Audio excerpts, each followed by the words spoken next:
Hello guys and welcome! My name is Gaia and I'm glad to introduce you the first lesson of this Italian course. Okay, let's start with some information about this wonderful language. Italian is the official language of Italy, but is spoken also in the Republic of San Marino, in Vatican City State, in Malta and in some regions of Switzerland, Slovenia and Croatia. Among the most spoken languages is around the 20th place and is one of the so-called Romance languages, along with Spanish, French, Portuguese and Romanian. Romance languages means that these languages come from Latin and they are quite similar to each other in the grammatical structure or in the pronunciation of some words. It's a phonetic language, so it's read as it's written for the most of the time. In this video we talk about the alphabet and pronunciation. Ready? Alfabeto Italiano. Italian alphabet has just 21 letters. We don't have J, K, W, X and Y, and we use them just in words that come from English and sometimes for abbreviations in texts or messages, but it's not grammatically correct. Italian pronunciation is different from the English one, so try to imitate the sounds I make and the movements of my mouth. A, B, C, D, E, F, G, H, I, L, M, N, O, P, Q, R,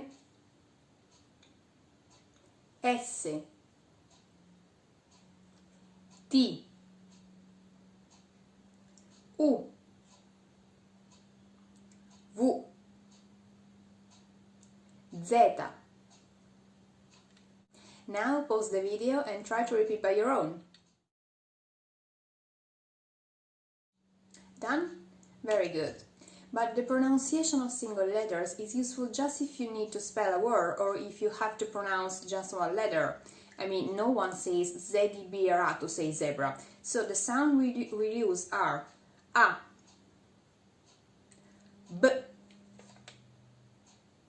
Ch and K. The letter C is pronounced in two different ways.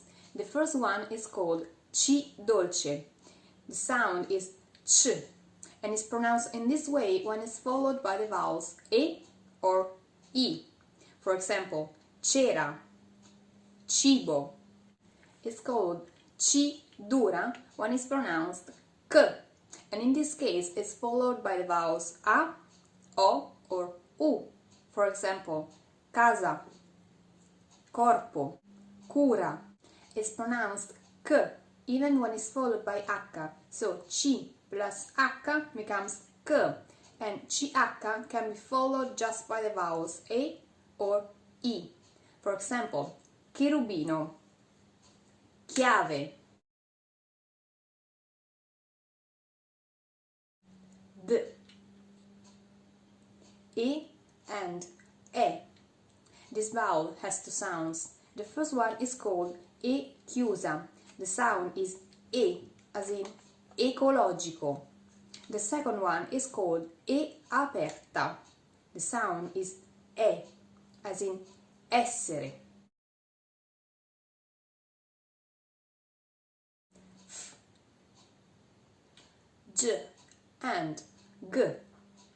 When this letter is followed by the vowels e or I, is called G dolce. The pronunciation is G, as in gennaio or giallo. When it's followed by the vowels A, O or U, is called G dura, and the sound is G. For example, my name, Gaia, gonna, gufo. Is pronounced G even when it's followed by H, and G plus H can be followed just by the vowels E or I, as in ghepardo, ghiaccio.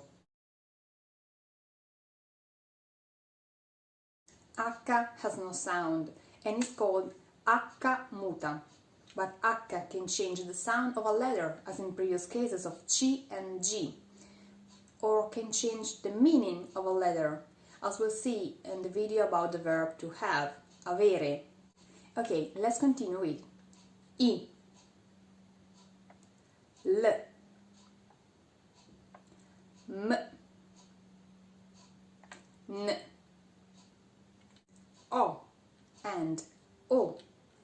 The first sound is called O aperta.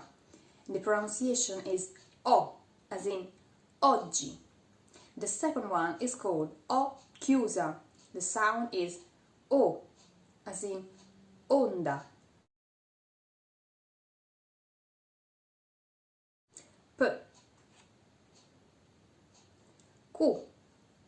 This is the only consonant I pronounced exactly as before. That's because Q is always followed by U. They're inseparable and they're pronounced together. And Q plus U is always followed by another vowel. So we have qua, que, qui, and quo. R. This is probably one of the most difficult sounds of the Italian alphabet if your source language is English, because it's definitely stronger than the English one. It's like the sound of a cat purring, but louder. R. The tip of your tongue must tremble behind your teeth. For example, rana, ramo, ragno. Let's go on with S, T, U, V, Ts, and Z. Even Zeta has two sounds. The first one is called Zeta sorda, as in zucchero or speranza. The pronunciation is Ts, and there's no sound in your throat. The other one is called Zeta sonora, as in zanzara or ozono. The sound is Z. In this case, you can sense the difference because here you can feel your vocal cords moving. Unfortunately, they are very similar to each other, so don't worry if you pronounce one or the other at the first times. Pay attention on listening and it will become natural to use the right sound. Anyhow, Italian letters, especially vowels, are always sharp and clear and never pronounced weakly or mumbled. Okay, that's all for now. To practice, start listening some Italian music while you read the text, and if you have a favorite book, read the Italian version while you listen to the audiobook. In this way, you start to link what you read with the correct pronunciation. It's a fantastic method to train your ear and your brain to the new language. That's it for today. If you like this video, give it a thumbs up and don't forget to subscribe, and see you in the next video. Ciao!